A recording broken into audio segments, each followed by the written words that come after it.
आज के इस लेक्चर में हम तीन चैप्टर्स डिस्कस करेंगे, मेनली बहुत ज़्यादा इंपॉर्टेंट चैप्टर्स हैं, परमुटेशन, कॉम्बिनेशन एंड प्रोबेबिलिटी। तीन चैप्टर्स के जितने भी ज़्यादा एमसीक्यूज मेरान में, क्विस्ट में या एनईडी यूनिवर्सिटी में पूछे जाते हैं वो मैंने क्वेश्चन यहाँ पर लिखे हैं। अब इनको हम सॉल्व करेंगे।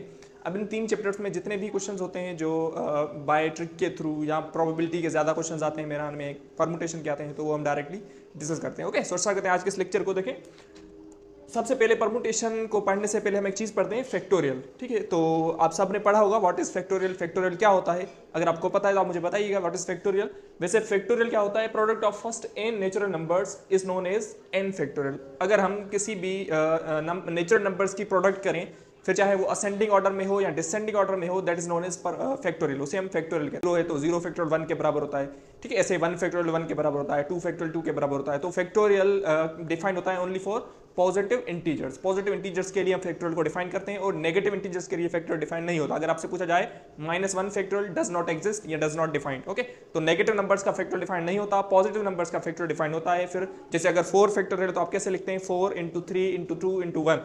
अगर आप इसको ऐसे लिखें 1 2 3 यानी 1 × 2 × 3 × 4, तो ऐसे भी आप लिख सकते हैं। मतलब असेंडिंग या डिसेंडिंग दोनों तरीके से आप लिख सकते हैं। ठीक है, तो मैंने वही लिखा है, product of first n natural numbers is known as factorial. इसको हम एन फैक्टोरियल से लिखते हैं या कभी कभी बुक्स में ऐसा भी लिखा होता है। ठीक है, इस तरीके से लिखा होता है, तो ये भी एन फैक्टोरियल को ही शो करता है। ओके, उसके बाद देखिए, factorial does not define for negative numbers. मैंने आपको अभी पॉइंट बताई, फैक्टोरियल नेगेटिव नंबर्स का डिफाइन नहीं होता।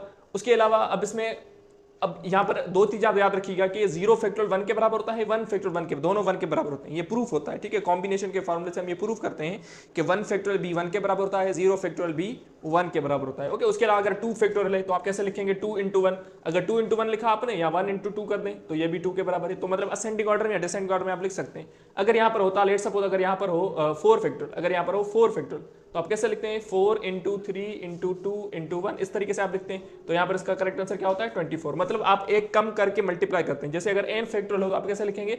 n × n-1। जैसे पहले 4 था तो 4 × 3 × 2 × 1 हो गया। मतलब एक कम करके मल्टीप्लाई करते हैं। अगर n है तो n-1, फिर आएगा n-2, फिर आएगा n-3, इस तरीके से चलते चलते ये 3 2 1 तक जाता है। ये होता है n फैक्टोरियल। ये n फैक्टोरियल की नोटेशन होती है। ठीक है, अब इसमें क्वेश्चन देखें, ये क्वेश्चन बहुत ज्यादा इंपॉर्टेंट है। एनईडी में इस टाइप के क्वेश्चन आते हैं कि n+1 factorial divide bye n-1 factorial. अब देखें, इसको आप कैसे सिंपलीफाई करते हैं? देखें, अगर मैं इस ऊपर वाले फैक्टोरियल को थोड़ा ओपन करूं तो ये कुछ इस तरीके से ओपन होगा। देखिए, अगर ये n+1 फैक्टोरियल है तो इसको मैं ऐसे लिख सकता हूं, n+1 × n, ठीक है, × n-1 फैक्टोरियल, ऐसे मैं लिख सकता हूं। मतलब एक कम कर दिया मैंने, पहले सेम नंबर लिखा। जैसे अगर यहाँ पर 4 होता है तो पहले 4 ही आता है, फिर कम होता है ना, तो पहले n+1 सेम आ गया, फिर एक कम हो गया। अगर n+1 में से एक कम होगा तो n आएगा, फिर उसी में से एक कम होगा तो n-1 फैक्टोरियल होगा। और डिवाइड में क्या है? n+n-1 factorial. तो n-1 फैक्टोरियल n-1 फैक्टोरियल से कैंसिल हो जाएगा। आपका आंसर क्या आएगा? n × n+1। तो ये आपका करेक्ट आंसर होगा। तो इस तरीके से भी क्वेश्चन आते हैं।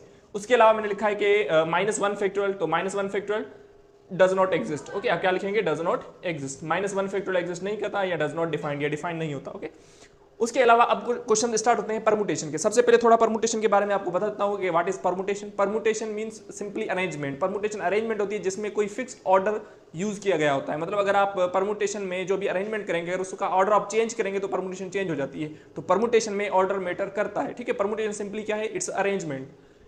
अब देखिए, इसमें परमुटेशन में जो ज्यादातर क्वेश्चन आते हैं, एक होता है लाइन परमुटेशन, ठीक है, और दूसरा आपका होता है लाइकली लाइन परमुटेशन, तीसरा साइक्लिक परमुटेशन। इन तीन परमुटेशन पे क्वेश्चन आते हैं। तो तीनों में आपको समझाऊंगा कि लाइन परमुटेशन में किस तरीके से सॉल्व करते हैं, जिसमें हम एक थ्योरम पढ़ते हैं, फंडामेंटल थ्योरम ऑफ परमुटेशन, ठीक है, या प्रिंसिपल काउंटिंग थ्योरम।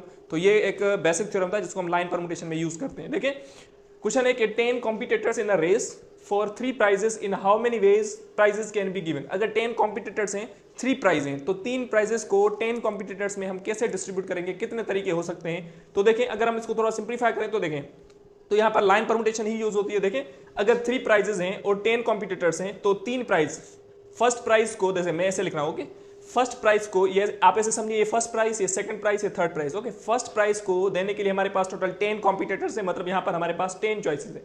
सेकंड जब प्राइस हम देंगे तो जिसको हमने दिया फिर उसको हम नहीं देंगे। मतलब एक अगर हमने प्राइस दे दिया तो वो हम दूसरा प्राइस हम उसी बंदे को नहीं देंगे। तो इट मींस यहाँ पर फिर कितने चॉइसेस हो जाएंगे? 9 चॉइसेस। इसी तरीके से फिर यहाँ पर कितनी चॉइसेस होंगी? 8 चॉइसेस। जब आप इसको सोल्व करेंगे तो आप इसको आंसर मिल जाएगा कि यहाँ पर इसका आंसर क्या आना चाहिए। ठीक है, देखें, जब आप इसको सोल्व करेंगे 9 10 90, ठीक है, ये होगा 90, और 90 को 8 से मल्टीप्लाई करें, 8 9 72, 72 मीन्स 720 वेज। तो 720 वेज हो सकते हैं कि हम 3 प्राइजेस को 10 पीपल या 10 कॉम्पिटिटर्स में डिस्ट्रीब्यूट कर सकते हैं। तो इसे हम कहते हैं लाइन परमुटेशन। ये लाइन परमुटेशन में यूज होती है, ठीक है। उसके बाद देखें क्वेश्चन है कि in how many ways may n fair dice comes up. देखिए अब देखें, अगर फेयर डाइस की बात की जाए तो एक डाइस में टोटल 6 आउटकम्स होते हैं, ठीक है। 1 2 3 4 5 6 आउटकम्स होते हैं एक डाइस में। अगर हम डाइस को एक बार रोल करेंगे तो उसके कितने आउटकम्स आएंगे? 6 आउटकम्स। अगर डाइस को 2 बार रोल करेंगे तो फिर कितने आउटकम आ सकते हैं? 6 पावर 2, ठीक है। इन जनरल अगर मैं बात करूं तो अगर एक बार टॉस करेंगे, अगर एक बार रोल करेंगे तो 6 पावर 1, अगर 2 टाइम्स करेंगे तो 6 पावर 2, अगर 3 टाइम करेंगे तो 6 पावर 3। ऐसे ही अगर आप n टाइम करें, देखा है ना n फेयर डाइसेस हैं, तो n फेयर डाइसेस के लिए क्या होगा? 6 पावर n। तो इसका करेक्ट आंसर क्या होगा? 6 पावर n। और यहां पर क्वेश्चन ये भी होता है कि अगर कॉइन हो तो कॉइन को एक बार टॉस करते हैं तो 2 आउटकम आते हैं, या तो हेड या तो टेल। तो एक कॉइन को एक बार टॉस करेंगे तो 2 पावर 1, 2 बार करेंगे तो 2 पावर 2, 3 टाइम्स करेंगे तो 2 पावर 3, अगर आप n टाइम्स करते हैं तो 2 पावर n। तो यानी आपका अगर कॉइन है तो कॉइन के लिए टोटल नंबर ऑफ आउटकम्स कैसे निकालते हैं? 2 पावर n से। अगर डाइस है तो उसके लिए कैसे निकालते हैं? 6 पावर n से, ठीक है। अगर मैं आपसे बोलूं कि अगर हम डाइस को 2 बार रोल करें तो कितने आउटकम आ सकते हैं? 6 पावर 2 मींस 36 आउटकम्स आ सकते हैं, ओके। ये हम आगे यूज भी करेंगे परमुटेशन प्रोबेबिलिटी में, ओके। क्वेश्चन नंबर 5 है how many 2 digit numbers can be formed using 1 3 5 7 and 9 without repetition. अगर हमारे पास ये नंबर्स हैं, इन नंबर्स में से हमें 2 डिजिट नंबर बनाना है तो कितने नंबर्स हम बना सकते हैं अगर हमें रिपीटेशन नहीं करनी? तो देखें, अब देखें, मुझे 2 डिजिट नंबर बनाना है तो मैं लिख रहा हूं कि मुझे 2 डिजिट नंबर बनाना है, तो 1 और 2, मुझे 2 डिजिट नंबर बनाना है। अब मेरे पास नंबर है 1 3 5 7 9, तो टोटल चॉइसेस कितनी है? 5 चॉइसेस है। मतलब इन 5 नंबर्स को यूज करके मुझे 2 डिजिट वाला नंबर बनाना है, तो मैं कितने नंबर बना सकता हूं? आप थोड़ा सोचें कि अगर मुझे ये, आप समझिए ये 1th प्लेस है, ये 10th प्लेस है ना, ये 1st प्लेस, ये 10th प्लेस है। तो 10th प्लेस के लिए मेरे पास चॉइसेस कितनी है? तो आप बोलेंगे सर 1 2 3 4 5, टोटल आपके पास 5 नंबर्स हैं। तो आप 5 में से कोई सा भी नंबर रख सकते हैं, यही होगा ना कि 5 नंबर्स में कोई सा भी नंबर रख सकता हूं। तो इस 10th प्लेस के लिए मेरे पास टोटल 5 चॉइस हैं, ठीक है। अब देखें, अगर मैं इस 1st प्लेस की बात करूं या यूनिट प्लेस की बात करूं, तो यूनिट प्लेस के लिए फिर मेरे पास कितनी चॉइसेस होंगे? क्योंकि जाहिर सी बात है अगर मैं रिपीटेशन नहीं कर सकता तो जो मैंने नंबर यहां पर यूज किया होगा वो नंबर मैं यहां पर यूज नहीं कर सकता। अगर टोटल 5 नंबर है, एक नंबर मैंने यहां पर यूज कर दिया तो बाकी कितने नंबर बचेंगे? 4, ठीक है। अब देखें, इनको आप मल्टीप्लाई करवा दें तो 5 4 जा 20, तो इट मींस 20 नंबर्स बन सकते हैं 2 डिजिट वाले नंबर। अगर हम नंबर्स को रिपीट ना करें तो कितने बन सकते हैं? देखें, ये नंबर्स हैं, अगर आप 3 5 लें तो एक नंबर बन जाएगा, ठीक है। इसी तरीके से 1 3 लें, दूसरा नंबर बनेगा। इस तरीके से आप टोटल कितने नंबर्स बना सकते हैं? 20 नंबर्स बना सकते हैं। इसे हम कहते हैं लाइन परमुटेशन, ठीक है। ये लाइन परमुटेशन यूज होते हैं और इसी पैटर्न से क्वेश्चन आते भी हैं। सो उम्मीद है कि ये चीज़ आपको समझ में आ गई और यही यूज भी होते हैं ज़्यादातर। अब देखें, उसके बाद परमुटेशन का ये फॉर्मूला है, ठीक है। फॉर्मूला क्या है? NPR। परमुटेशन को n परमुटेशन r से लिखते हैं। वो किसके बराबर होता है? n factorial divide by n minus r। Directly मैंने इसलिए लिखा है कि डायरेक्टली भी कभी कभी एमसीक्यूज में आ जाता है कि NPR किसके बराबर होता है? n factorial divide by n minus r factorial. अब n क्या है, r क्या है, इसको थोड़ा समझते हैं। देखें, n होता है कि टोटल हमारे पास ऑब्जेक्ट्स कितने हैं, और r मींस कितनी प्लेसेस पर हमें अरेंज करना है, क्योंकि परमुटेशन अरेंजमेंट है।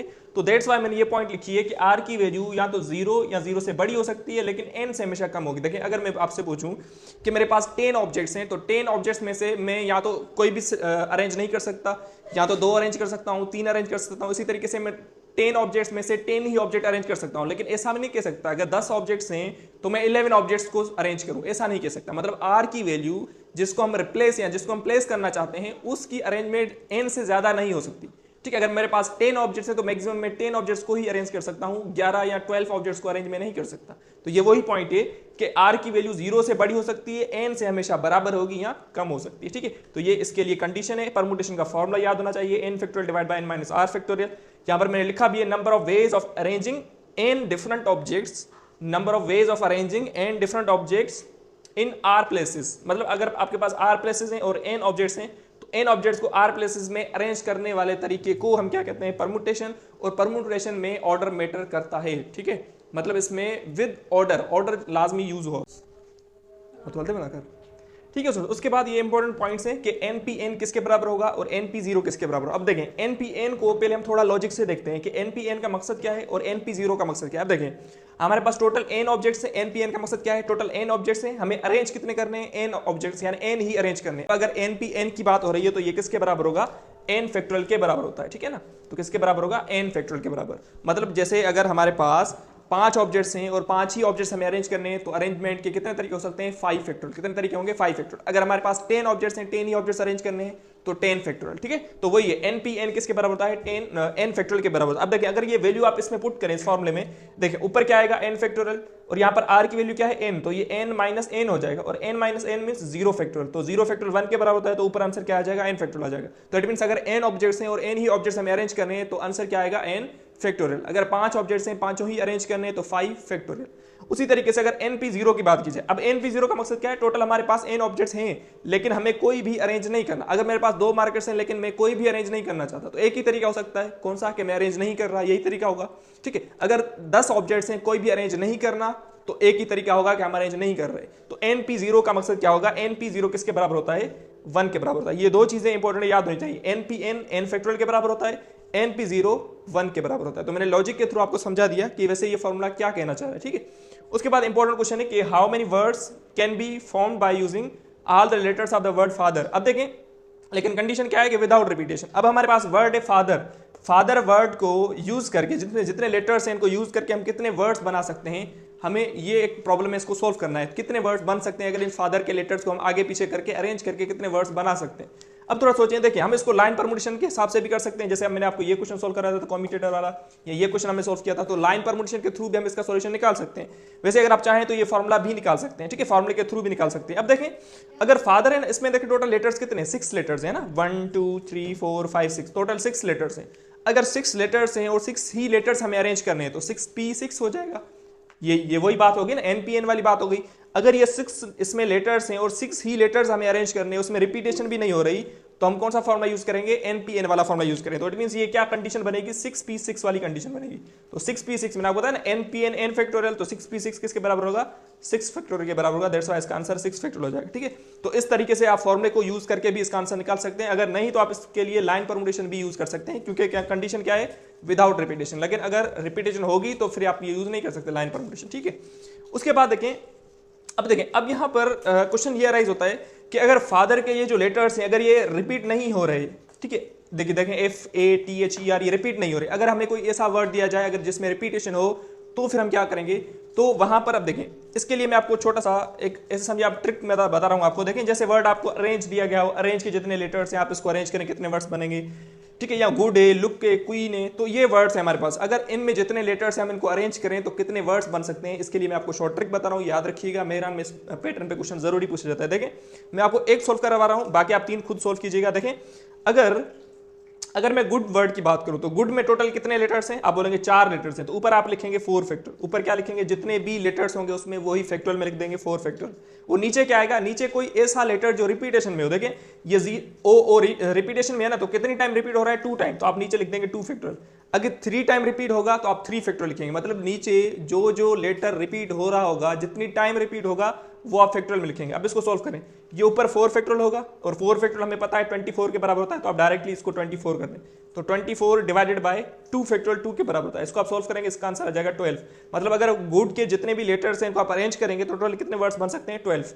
इसी तरीके से आप लुक को भी चेक कर सकते हैं, इसमें टोटल 4 लेटर्स हैं, ऊपर 4 फैक्टोरियल और डिवाइड में ओ 2 टाइम्स आ रहा है तो नीचे 2 फैक्टोरियल, इसका आगे आंसर 12 आ जाएगा। इसी तरीके से क्वीन को भी आप यूज कर सकते हैं, अरेंज, ये तो पास पेपर्स में भी आ चुका है अरेंज वर्ड, ठीक है। इस तरीके से आपको अगर कोई और वर्ड दिया जाए तो वो भी आप फाइंड कर सकते हैं। मतलब अगर वर्ड आपको दिया जाए जिसमें रिपीटेशन हो तो आप ये ट्रिक यूज करेंगे, ये आप मेथड है, वैसे ये मेथड है, ठीक है ना, परमुटेशन का टाइप है। लेकिन अगर वहां पर कोई लेटर रिपीट नहीं हो रहा तो आप ये फॉर्मूला यूज करेंगे, ठीक है। उम्मीद है कि दोनों कॉन्सेप्ट आपको समझ में आ गए। ये कॉन्सेप्ट मेरान में इस पैटर्न पे क्वेश्चन जरूरी आता है। कभी कभी आपको वर्ड देते हैं मैथमेटिक्स में जितने भी लेटर्स हैं अगर आप उनको अरेंज करें कितने वर्ड्स बनेंगे, तो इसको भी आप सोल्व कर दीजिएगा, ठीक है ना। उसके बाद देखें अब ये साइक्लिक परमुटेशन। अब साइक्लिक परमुटेशन में 2 कॉन्सेप्ट आते हैं।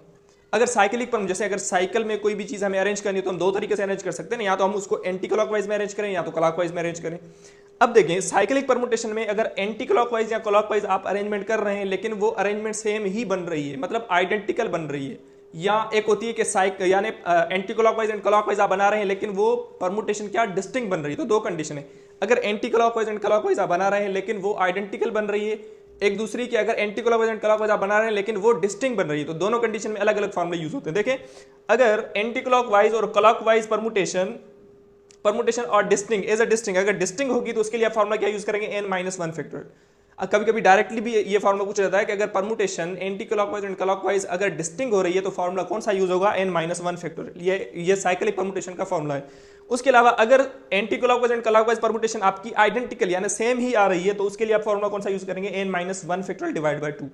ठीक है, पहली बात तो ये फॉर्मूले आपको याद होने चाहिए। अगर क्लॉकवाइज एंड एंटी क्लॉकवाइज अगर आपकी अरेंजमेंट सेम ही बनेगी तो फॉर्मूला यूज होगा n-1 फैक्टोरियल डिवाइड बाय 2। अगर सेम नहीं आ रही तो फॉर्मूला कौन सा यूज होगा, n-1 फैक्टोरियल। अब देखें ये फॉर्मूला आप यूज कब करेंगे, इंपॉर्टेंट ये देखें। अगर आपका कोई भी क्वेश्चन परमुटेशन का कोई भी क्वेश्चन अगर राउंड टेबल या सर्किल, मतलब क्वेश्चन में लिखा है कि इसको सर्किल में अरेंज करना है या इसको राउंड टेबल में अरेंज करना है तो आप डायरेक्टली ये फॉर्मूला यूज करेंगे n-1 फैक्टोरियल। ये इसकी शॉर्ट ट्रिक है। अगर राउंड टेबल में कोई भी क्वेश्चन आ जाए या सर्किल में कोई भी क्वेश्चन आ जाए तो आप डायरेक्टली n-1 फैक्टोरियल ही पुट करेंगे, आपको आंसर मिल जाएगा। ठीक है, ये इसकी शॉर्ट ट्रिक। उसके अलावा ये फॉर्मूला आप कब यूज करेंगे, जब आपके पास नेकलेस की रिंग या गार्लैंड इस टाइप के यानी क्वेश्चन वर्ड्स में ये यूज किए गए हो तो आप वहां पर हमेशा कौन सा फॉर्मूला यूज करेंगे, n-1 फैक्टोरियल डिवाइड बाय 2। मतलब अगर कोई भी क्वेश्चन गार्लैंड नेकलेस की रिंग टाइप का कोई भी क्वेश्चन होगा तो आप कौन सा फॉर्मूला यूज करेंगे, n-1 फैक्टोरियल डिवाइड बाय 2। अगर वहां पर कोई भी राउंड टेबल या सर्किल का क्वेश्चन है तो आप कौन सा यूज करेंगे, n-1 फैक्टोरियल। अब क्वेश्चन देखें, अब इसी पे ही मैं आपको क्वेश्चन करवाता हूं। देखें क्वेश्चन है कि how many necklaces can be made from 6 different beads. हमारे पास टोटल कितने नेकलेसेस बन सकते हैं अगर हमारे पास 6 डिफरेंट बीड्स हैं। अगर 6 डिफरेंट बीड्स हैं तो नेकलेसेस कितने बन सकते हैं। अब क्वेश्चन आ गया ना नेकलेसेस का, तो नेकलेसेस बनाने के लिए फॉर्मूला कौन सा यूज करते हैं, ये वाला n-1 फैक्टोरियल डिवाइड बाय 2। आप ये लिखेंगे n-1 फैक्टोरियल डिवाइड बाय 2। अब n की जगह क्या होगा, टोटल बीड्स कितने हैं, अगर 6 है तो n की जगह आएगा 6-1 फैक्टोरियल। तो 6-1 मींस 5 फैक्टोरियल डिवाइड बाय 2। तो 5 फैक्टोरियल होता है 120 डिवाइड बाय 2 इट मींस 60। तो 60 इसका करेक्ट आंसर होगा। ठीक है, तो इस तरीके से हम इनको सोल्व करते हैं। अगर वहां पर नेकलेसेस का गार्लैंड का डायरेक्टली क्वेश्चन पूछा जाता है, ठीक है ना, तो आप डायरेक्टली अब याद कर लें कि अगर ये n-1 फैक्टोरियल डिवाइड बाय 2 है तो ये फॉर्मूला यूज कहां होगा, अगर n-1 फैक्टोरियल है तो ये फॉर्मूला यूज कहां होगा, याद होना चाहिए। ठीक, उसके बाद क्वेश्चन है कि how many veg 4 keys can be arranged on a circular की रिंग। अब देखें 4 कीज है, हमें अरेंज करनी है सर्कुलर की में। तो देखें अगेन सर्कुलर की का वर्ड आ गया ना, की का, तो अगर की का वर्ड आ गया तो इट मींस आप कौन सा फॉर्मूला यूज करेंगे, n-1 फैक्टोरियल डिवाइड बाय 2। तो मैंने वही फॉर्मूला लिखा है n-1 फैक्टोरियल डिवाइड बाय 2। अब n की जगह ये 4 वैल्यू रख दें, n की जगह ये 4 रखें, इसको सोल्व करें तो 4-1 3 फैक्टोरियल, 3 डिवाइड बाय 2 आप इसका आंसर निकालिएगा। ओके, तो मतलब अगर नेकलेसेस की रिंग गार्लैंड का कोई भी क्वेश्चन होगा तो n-1 फैक्टोरियल डिवाइड बाय 2। अगर वहां पर सर्किल या राउंड टेबल का कोई भी क्वेश्चन होगा तो n-1 फैक्टोरियल। ये इसकी शॉर्ट ट्रिक होती है साइक्लिक परमुटेशन। ठीक, उसके बाद देखें कि how many ways 5 different flowers be strung from form a garland. अब देखिए हमारे पास टोटल 5 डिफरेंट कलर्स के फ्लावर्स हैं, हमें एक गार्लैंड बनाना है। तो अब देखें अब हम क्या करेंगे कि अब देख गार्लैंड का वर्ड आ गया ना, तो मैंने आपको वही बताया, अगर गार्लैंड का वर्ड आ गया तो आप कौन सा फॉर्मूला यूज करेंगे, n-1 फैक्टोरियल डिवाइड बाय 2। आप यही फॉर्मूला यूज करेंगे, तो आप वही फॉर्मूला यहाँ पर लिखेंगे n-1 फैक्टोरियल डिवाइड बाय 2। ठीक है, अब ये वैल्यू आप n की जगह यहाँ पर रखें, इसको सिंप्लीफाई करें, आपको रिजल्ट मिल जाएगा। ठीक है, बस याद होना चाहिए कि कौन सा फॉर्मूला कहाँ यूज करना है, कौन सा फॉर्मूला कहाँ अप्लाई करना है, अगर क्वेश्चन आ जाए तो कौन सा फॉर्मूला में चूज करना है, इंपॉर्टेंट ये होता है। ठीक है, क्वेश्चन नंबर 10 देखें, how many veg 10 different colour beads arrange in a circle on a table.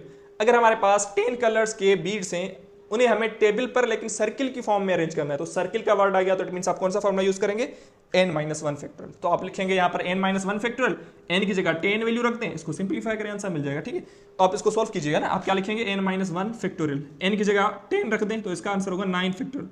9 factorial को सोल्व करेंगे तो आंसर आपको मिल जाएगा। ओके, तो ये थे कुछ इंपॉर्टेंट क्वेश्चंस परमुटेशन से रिलेटेड, लाइन परमुटेशन। ठीक है, और इक्वली लाइकली परमुटेशन हम कैसे यूज करते हैं, जैसे वर्ड कोई भी आपको वर्ड गिवन हो उसके लेटर्स को अरेंज करना है ये। उसके अलावा साइक्लिक परमुटेशन में 2 फॉर्मूले, अगर अरेंजमेंट डिस्टिंक्ट बन रही है या आइडेंटिकल बन रही है तो उसके लिए फॉर्मूला कौन सा यूज करेंगे, शॉर्ट ट्रिक मैंने आपको बता दी कहां पर कौन सा फॉर्मूला अप्लाई करना है। ओके, उसके बाद आ जाते हैं क्वेश्चंस कॉम्बिनेशन के।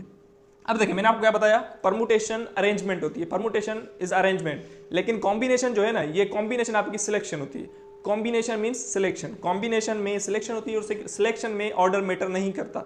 देखिए अगर आपको 4 बंदे ही चाहिए तो पहले आप कौन सा सिलेक्ट करें ये मैटर नहीं करता। अगर 4 लोग चाहिए, अगर मुझे ये 2 मार्कर चाहिए तो मुझे अगर मैं पहले ये सिलेक्ट कर रहा हूं या पहले ये सिलेक्ट कर रहा हूं ये मैटर नहीं करता। कॉम्बिनेशन में सिलेक्शन होती है और सिलेक्शन में ऑर्डर मैटर नहीं करता, याद होना चाहिए। परमुटेशन में अरेंजमेंट होती है, अरेंजमेंट में ऑर्डर मैटर करता है। अगर ये अरेंजमेंट ये है, अगर इसकी जगह में अरेंजमेंट ये शिफ्ट कर दूं तो अरेंजमेंट चेंज हो जाएगी। तो अरेंजमेंट में ऑर्डर मैटर करता है, यानी परमुटेशन ऑर्डर मैटर करता है, लेकिन कॉम्बिनेशन में ऑर्डर मैटर नहीं करता। अब देखिए कॉम्बिनेशन का फॉर्मूला क्या होता है, n कॉम्बिनेशन, कभी कभी ऐसे भी लिखा होता है, तो n combination r equals to n factorial divide by n minus r factorial into r factorial. अब थोड़ा डिफरेंस नोट करें कि परमुटेशन का फॉर्मूला था n factorial divide by n minus r factorial, लेकिन कॉम्बिनेशन के फॉर्मूले में एक्स्ट्रा चीज क्या है, N factorial divide by n minus r factorial तो है, लेकिन प्लस में आर फैक्टोरियल भी है, तो मतलब इसमें थोड़ा सा डिफरेंस है, परमुटेशन और कॉम्बिनेशन के फॉर्मूले में थोड़ा सा डिफरेंस है। अब थोड़ा नोट करें ना, तो यहाँ तक ये परमुटेशन का ही फॉर्मूला है ना, आप थोड़ा नोट करें कि ये वही परमुटेशन है, तो मैंने लिख दिया N permutation R divided by R factorial, ठीक है। तो एन कॉम्बिनेशन आर का फॉर्मूला ये भी हो सकता है, N factorial N P R divide by R factorial, यानी N combination R is equals to N permutation R divided by R factorial. कभी कभी डायरेक्टली रिलेशनशिप में क्वेश्चन आ जाए तो आप ये भी टिक कर सकते हैं, ठीक है। उसके अलावा अगर ये आर फैक्टोरियल डिवाइड हो रहा है तो आप इसको मल्टीप्लाई कर दें एन कॉम्बिनेशन आर से, तो N combination r into are factorial is always equals to N P r. तो ये भी रिलेशन में फॉर्मूला कभी कभी एमसीक्यूज में आ जाता है, दोनों याद होने चाहिए, N combination R equals to N P R divide by R factorial. अगर N C R into are factorial तो इसका आंसर होगा एन पी आर। ये दोनों याद होने चाहिए एमसीक्यूज पॉइंट ऑफ व्यू के लिए, ओके। उसके बाद देखें, अगर एन सी एन की बात करें, जैसे मैंने आपको बताया एन पी एन, ठीक है, वैसे ही एन सी एन है, ठीक है। अब ये चीज़ हमने वैसे मैं आपको ये चीज़ पढ़ाऊंगा, ठीक है, वो हमारा नेक्स्ट लेक्चर ही होगा बायनोमियल थ्योरम का, उसमें आपको चीज़ें पढ़ाऊंगा, n C n, n C zero, n C one, n C क्या होते हैं, इसको किस तरीके से हम सॉल्व करते हैं। देखें एन सी एन की बात की जाए तो it means n combination n है, तो मतलब आर की वैल्यू किसके बराबर है, ये आर की वैल्यू है ना, आर की वैल्यू एन के बराबर है, तो ये वैल्यू आप ये वैल्यू इसमें पुट करें, इस फॉर्मूले में आप ये वैल्यू पुट कर दें, तो देखें थोड़ा सिंप्लीफाई करें इसको, ये किसके बराबर होगा, देखें ऊपर एन फैक्टोरियल, क्योंकि एन तो एन ही है तो ऊपर एन फैक्टोरियल आएगा, नीचे क्या होगा एन माइनस आर फैक्टोरियल, क्योंकि आर भी एन है तो ये जीरो फैक्टोरियल हो जाएगा, और यहाँ पर आर फैक्टोरियल है क्योंकि आर भी एन के बराबर है तो ये एन फैक्टोरियल हो जाएगा। देखें ऊपर एन फैक्टोरियल नीचे भी एन फैक्टोरियल, ये दोनों कैंसिल हो गए, इसका आंसर क्या आ जाएगा 1 आ जाएगा। तो मतलब एन सी एन किसके बराबर होता है 1 के बराबर होता है। लेकिन अगर एन सी जीरो की बात की जाए, अगर एन सी जीरो की बात की जाए तो इट मीन्स आर की वैल्यू किसके बराबर है, आर की वैल्यू 0 के बराबर है, तो वही आप चीजें रखें, n factorial divided by n minus ये 0 फैक्टोरियल होगा, और इनटू आर की वैल्यू 0 है तो ये 0 फैक्टोरियल हो जाएगा, तो इट मींस ये बन जाएगा n factorial divide by n factorial, वही चीज बनेगी, तो इसका आंसर अगेन क्या आ जाएगा 1 आ जाएगा। तो एन सी एन भी 1 के बराबर होता है, एन सी जीरो भी 1 के बराबर होता है, ये इंपॉर्टेंट चीजें, ओके। उसके अलावा अगर वैसे आप चीजें पढ़ाऊंगा, इसको हम कहते हैं बायनोमियल कोफिशिएंट्स, ये बायनोमियल कोफिशिएंट्स होते हैं, और बायनोमियल कोफिशिएंट में first coefficient is always equals to last coefficient, ये लास्ट कोफिशिएंट होता है, ये फर्स्ट कोफिशिएंट होता है, तो पहले वाला कोफिशिएंट जो भी होगा वो हमेशा लास्ट वाले के बराबर होता है, फिर सेकंड लास्ट के बराबर होता है, थर्ड लास्ट के बराबर होता है। तो मैंने वही कंडीशन लिखी है कि N C N minus R मतलब second last coefficient is always equal to N C R, ये दोनों एक दूसरे से बराबर होते हैं। तो ये चीजें मैं आपको बायनोमियल थ्योरम, ये चीजें मैं आपको पढ़ाऊंगा कि बायनोमियल एक्सपेंशन में बायनोमियल कोफिशिएंट्स का क्या रोल होता है, हम किस तरीके से उनको सोल्व करते हैं।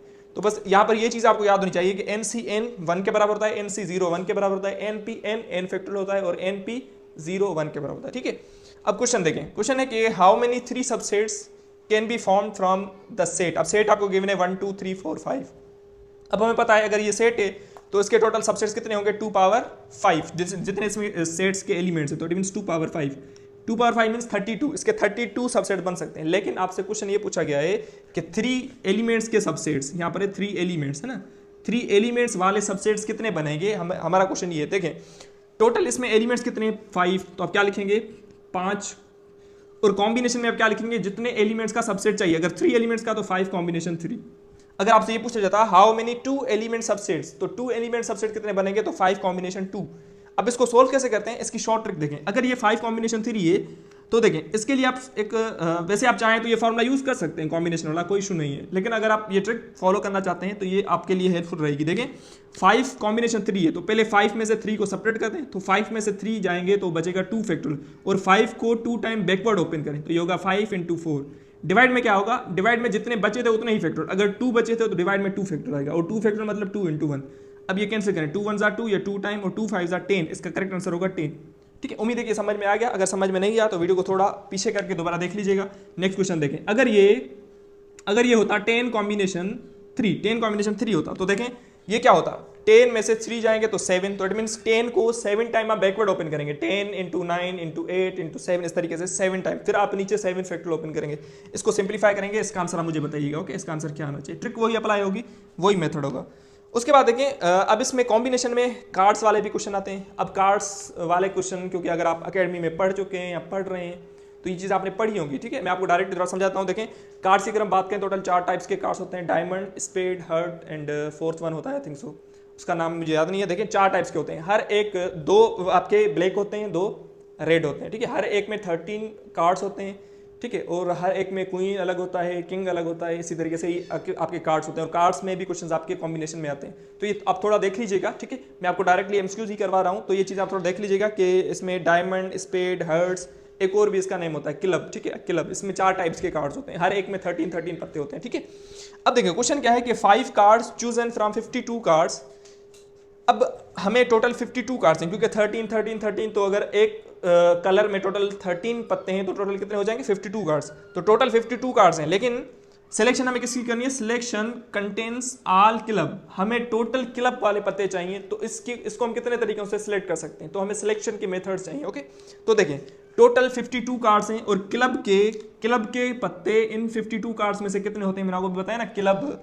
देखें मैं आपको एक चीज़ और बताता हूँ कि इसमें कौन से होते हैं, डायमंड, ठीक है, डायमंड, क्लब और स्पेड एंड लास्ट वन एक और होता है हार्ट्स, ठीक है। 4 होते हैं, ओके, 4 टाइप के कार्ड होते हैं, हर एक में 13 कार्ड्स होते हैं। लेकिन आपसे ये क्वेश्चन पूछा जा रहा है कि सिलेक्शन तो करनी है, लेकिन टोटल क्लब आ जाए इसकी हमें कितने तरीकों से हम सिलेक्ट कर सकते हैं। देखें टोटल 52 कार्ड्स हैं, हमें सिलेक्ट कितने कर रहे हैं 13, तो इसका रिजल्ट क्या आएगा, टोटल 52 है तो 52 कॉम्बिनेशन 13 इसका करेक्ट आंसर होगा। टोटल 52 है, हमें जितने सिलेक्ट करने हैं वो नीचे आएंगे, टोटल 52 हमें सिलेक्ट कितने करने हैं 13, और 13 किसके हैं क्लब के, तो इसका करेक्ट आंसर होगा 52 कॉम्बिनेशन 13।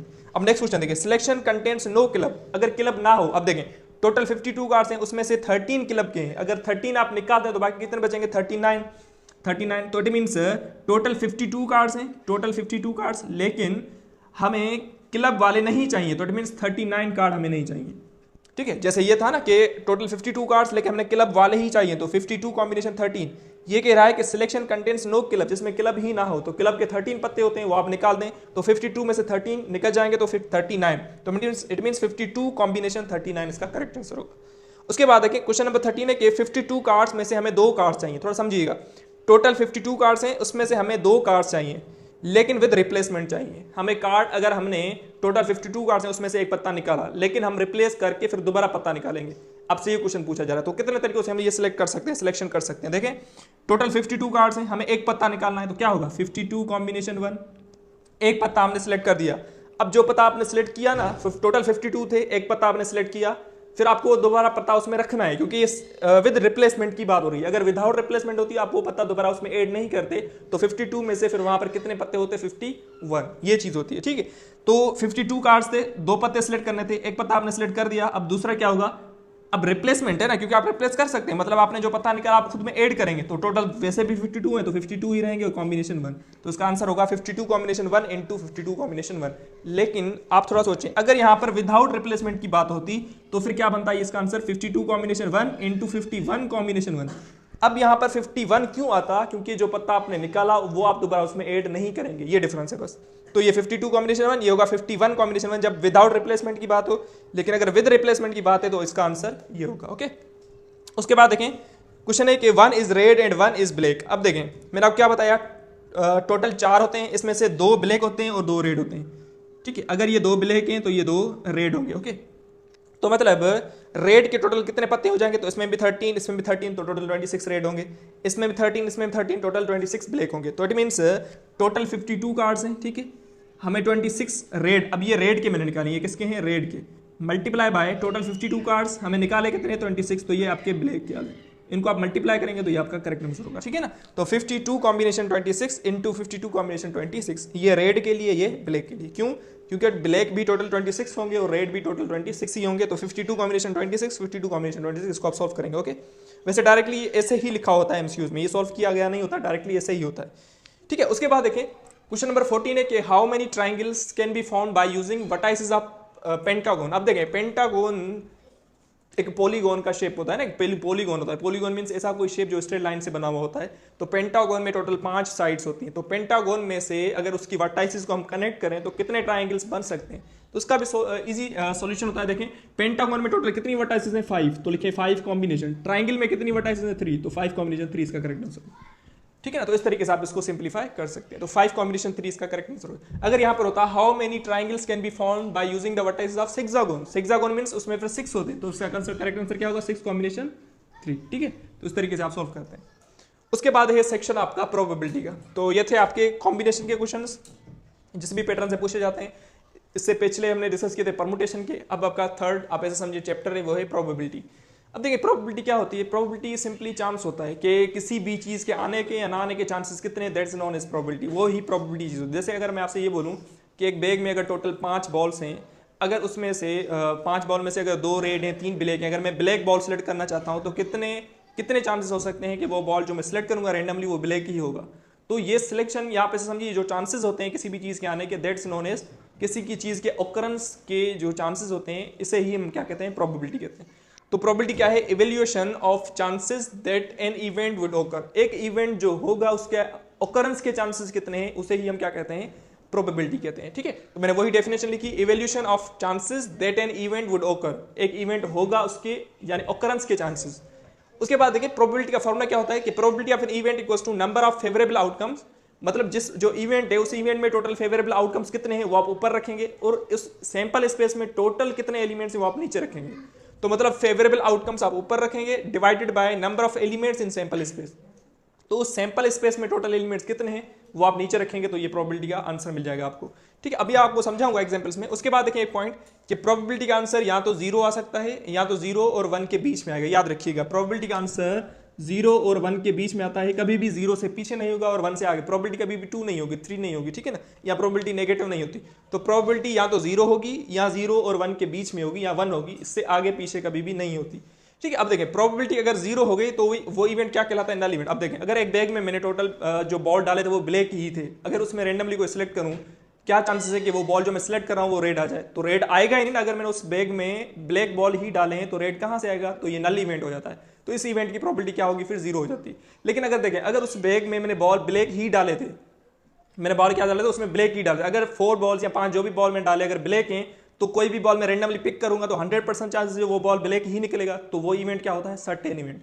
तो सर्टेन इवेंट की प्रोबेबिलिटी 1 हो जाती है। सर्टेन इवेंट को हम श्योर इवेंट भी कहते हैं। तो ऐसा कोई इवेंट, ये डायरेक्टली क्वेश्चन आते हैं, कोई ऐसा इवेंट जिसकी प्रोबेबिलिटी डायरेक्टली 1 आ जाए, that event is known as certain event और श्योर इवेंट। लेकिन अगर प्रोबेबिलिटी 0 हो तो नल इवेंट या इम्पॉसिबल इवेंट होता है। तो ये चीजें याद होनी चाहिए।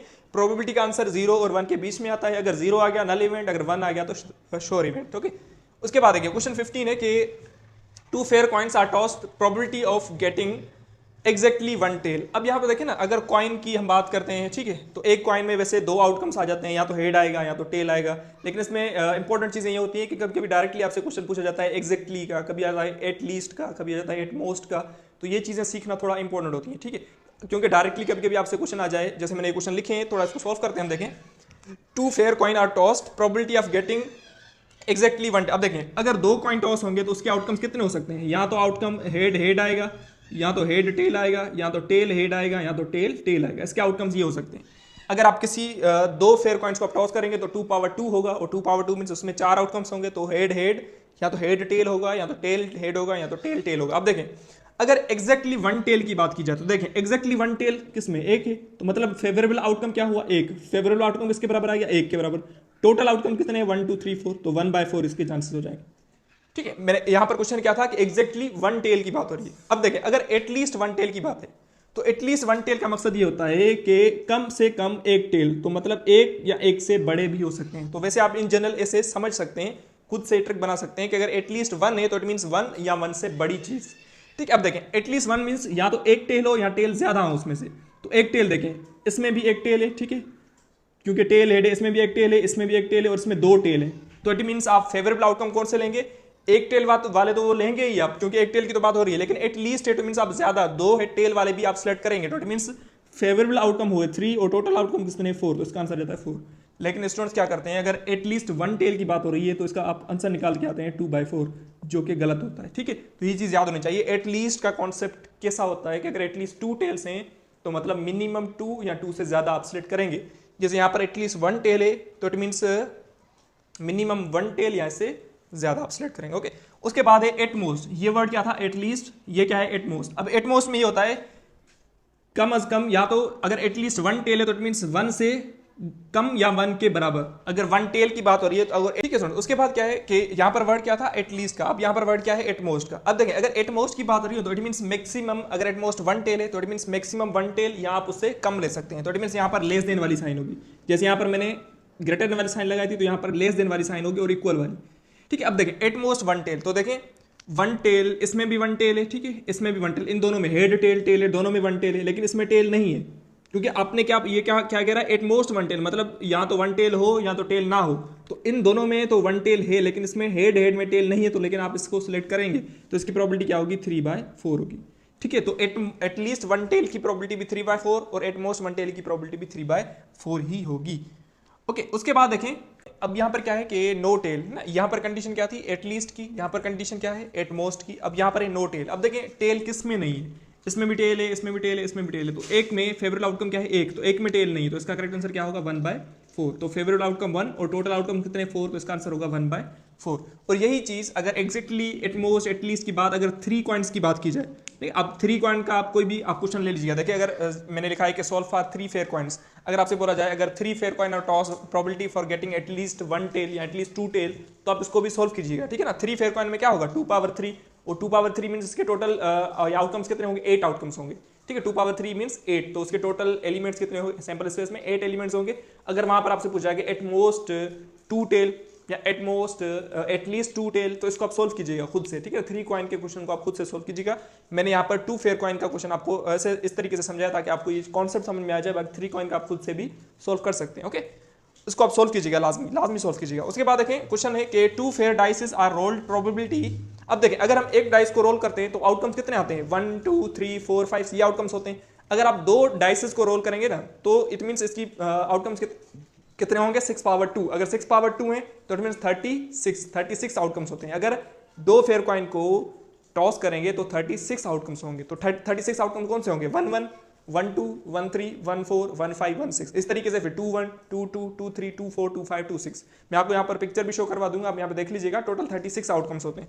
अब क्वेश्चन क्या है कि both dice show same number, दोनों डाइस में सेम नंबर आ जाए उसकी प्रोबेबिलिटी बताओ। मतलब अगर आपने एक फेयर कॉइन को टॉस किया 1 आ गया, दूसरा भी टॉस करें तो 1 आ जाए, तो ये तो सेम नंबर आ गया ना। मतलब 1 1 आ जाए, 2 2 आ जाए, 3 3 आ जाए, 4 4 आ जाए, 5 5 आ जाए या 6 6 आ जाए, तो टोटल आउटकम कितने होंगे, 6। फेवरेबल आउटकम्स कितने होंगे, 6, और टोटल कितने होंगे, 36। तो इसका करेक्ट आंसर होगा 1/6। अगर सेम नंबर आ जाए तो उसकी प्रोबेबिलिटी क्या होगी, 1/6 होगी।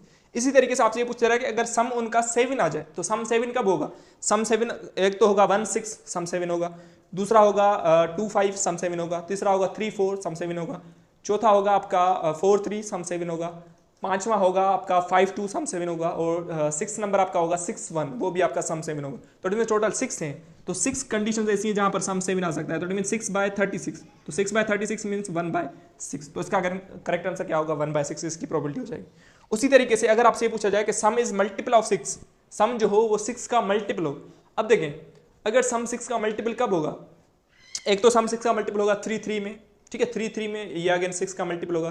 दूसरी कंडीशन में क्या होगा, 12 हो जाए। ठीक है, 12 कब होगा, जब 6 6 होगा। तो आप ऐसे चेक करेंगे कि 6 के मल्टीपल्स में कौन से नंबर्स आ सकते हैं इनके आउटकम्स में, अगर सम 6 का मल्टीपल हो जाए, है ना। अगर 3 3 है तो ये 6 हो जाएगा और 6 का मल्टीपल होगा। इस तरीके से 6 6 ये भी 6 का मल्टीपल होगा, बाकी और कोई 6 का मल्टीपल आई थिंक सो नहीं होगा। ठीक है, वैसे आप इसको चेक कीजिएगा, ठीक है ना। तो इसका आप आंसर आप मुझे बताइएगा, अगर 6 का मल्टीपल हो तो प्रोबेबिलिटी क्या होगी। उसके बाद है कि सम प्राइम नंबर आ जाए, सम उनका प्राइम नंबर आ जाए उसकी प्रोबेबिलिटी बताओ। अब प्राइम नंबर मीन्स या तो उनका सम 2 हो, या तो उनका सम 3 हो, या तो उनका सम 5 हो, या तो उनका सम, बस यही हो सकता है, इसके आगे तो आई थिंक उसका सम नहीं होगा। इसको आप चेक कीजिएगा ना, सम प्राइम नंबर आ जाए, तो सम प्राइम मीन्स या तो उसका सम 2 आ जाए, या 3 आ जाए, या 5 आ जाए, या 7 आ जाए, या 11 आ जाए। तो ये सम आप चेक करेंगे, फिर उसको आप देखेंगे उसके फेवरेबल आउटकम कितने हैं वो आप ऊपर रखेंगे, और नीचे टोटल 36 है, आप उसको सोल्व करेंगे, आंसर आपको मिल जाएगा। तो इसको भी आप ट्राई कीजिएगा, ठीक है। उसके बाद देखें क्वेश्चन नंबर 17 है, अ card is randomly drawn from 52 well shuffled cards. ठीक है, अब देखें अगर टोटल 52 कार्ड्स हैं, जैसे हमने कॉम्बिनेशन में पढ़ा था, टोटल 52 कार्ड्स हैं, अगर उस 52 कार्ड में से अगर हम एक कार्ड को रेंडमली सिलेक्ट करें तो क्या कंडीशन या क्या प्रोबेबिलिटी हो सकती है कि वो रेड कार्ड आ जाए, कि वो रेड कार्ड आ जाए, उसकी प्रोबेबिलिटी क्या होगी।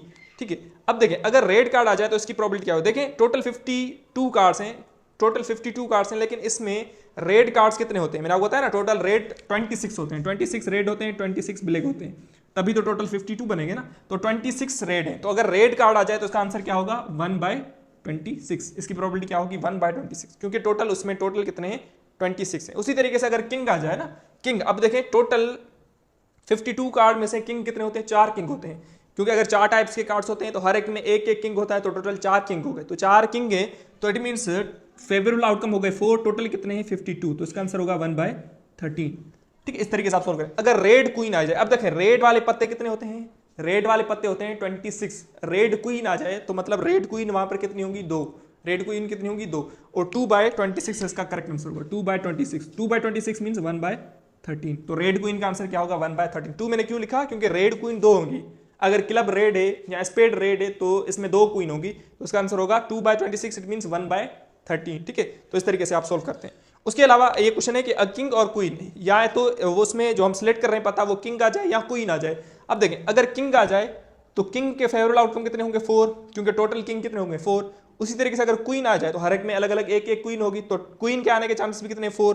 तो इन दोनों को ऐड करें, पहले क्या करें इनको ऐड, अगर ऐड करेंगे तो फेवरेबल आउटकम बनेंगे 8, और टोटल कितने हैं 52 है ना। अगर 52 कार्ड में से हम ले रहे हैं ना तो 8/52, 8/52 मीन्स 2/13, इसकी प्रोबेबिलिटी क्या होगी 2/13। अगर और की बात हो रही है तो इसके फेवरेबल आउटकम आप अलग से निकालेंगे, इसके फेवरेबल आउटकम आप अलग से निकालेंगे, फिर दोनों को ऐड करेंगे, वो आप टोटल उसके आपके फेवरेबल आउटकम होंगे, वो डिवाइड बाय 52 करेंगे, आपको आंसर मिल जाएगा। ठीक है, इस तरीके से आप सोल्व करते हैं। उसके अलावा ये क्वेश्चन है कि वो जो पत्ता आप निकाल रहे हैं वो या तो क्लब का हो या तो हर्ट्स का हो। अब देखें और का वर्ड आ गया ना, तो इट मीन्स आप क्लब के देखें, टोटल क्लब के 52 कार्ड में से क्लब के कितने होते हैं 13, और हर्ट्स के कितने होते हैं 13, तो 13 + 13 26।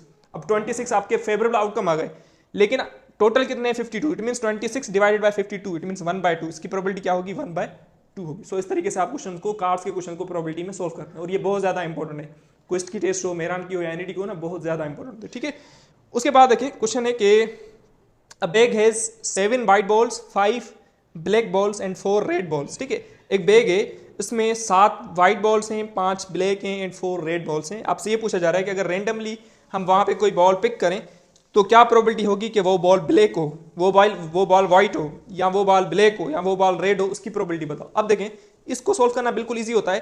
टोटल बॉल आप ऐड करेंगे कितने हैं 5 + 7 12, 12 + 4 16, तो टोटल 16 है।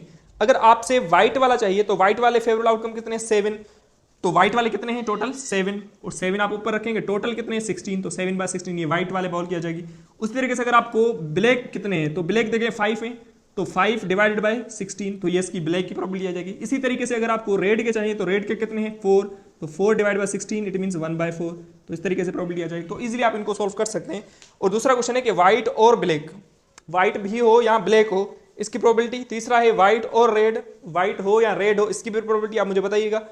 और उसके बाद क्वेश्चन है कि नो व्हाइट, अगर व्हाइट ना हो तो इसकी प्रोबेबिलिटी क्या होगी। ये 3 क्वेश्चन हैं, इनको आप सिंप्लीफाई कीजिएगा लाजमी, इनकी प्रोबेबिलिटी आप निकालिएगा।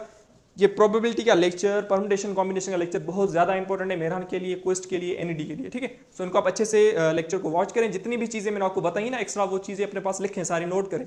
जो चीजें मैं आपको एक्स्ट्रा बताता हूँ इन लेक्चर्स के अलावा, इन पॉइंट्स के अलावा, वो अपने पास लिखें। चीजें जो मैं आपको ट्रिक्स बताता हूँ वो अपने पास लिखें, ये बहुत ज्यादा इंपॉर्टेंट लेक्चर है। ठीक है, अब आगे वाले जो हमारे चैप्टर्स होंगे ना, वो होंगे आपका बायनोमियल थ्योरम एक चैप्टर है, दूसरा है ट्रिग्नोमेट्री का। तो इन दोनों चैप्टर्स को हम एक साथ एक वीडियो लेक्चर में कवर करेंगे। सो मिलते हैं हम उसी ही लेक्चर में। उम्मीद है कि लेक्चर आपको समझ में आ गया। अगर लेक्चर समझ में आ गया तो वीडियो को लाजमी लाइक कीजिएगा। अगर मेहरान में आपका स्कोर अच्छा आ जाए तो स्कोर आप मुझे बताइएगा कि सर मेरा स्कोर इतना आया है। सो ये लाजमी आप कीजिएगा, और मिलते हैं नेक्स्ट अपकमिंग लेक्चर में। अपना बहुत सारा ख्याल रखिएगा, अपने पेरेंट्स का ख्याल रखिएगा। थैंक यू, अल्लाह हाफिज़।